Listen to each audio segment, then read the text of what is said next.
Vamos. Opa! Meu filho, tem que ficar sentadinho. Meu filho, tem que ficar sentadinho. Viu, filho? Fica sentadinho que a mamãe tá dirigindo, né, Sara? Você é a mamãe? Olha o sapato. Olha o sapato. Olha o sapato. Você é a mamãe? Ah, filho. Vai lá, filho. Põe o pé pra dentro. Isso, filho. Senta direitinho, filho. A mamãe tá pilotando.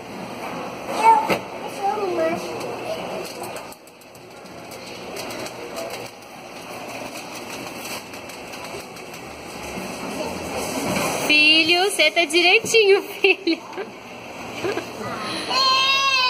É, quer descer agora, é? Chegamos ao carro de peixe. Chegou? Sim, agora eu dou nos pisos. Chegamos. Ah, entendi. Tem um joguinho. Esse joguinho significa que qualquer um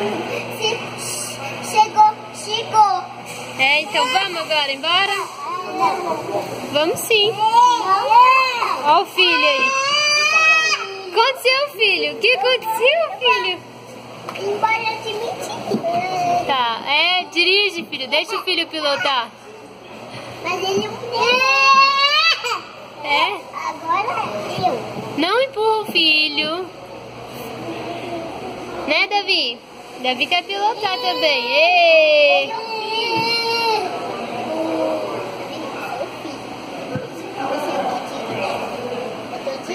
Olha o trenzinho todo.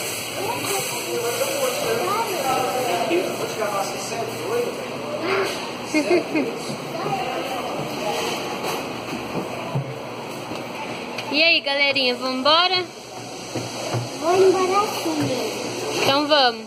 Não, de mentirinha só. Não, vamos descer do trenzinho agora pra gente ir embora, vamos? Dá tchau pra todo mundo. Sara, dá tchau pra todo mundo, manda um beijo.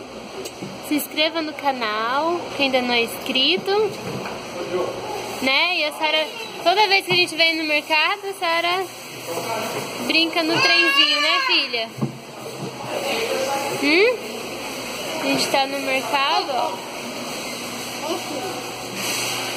Tchau, filho. Dá tchau, filho.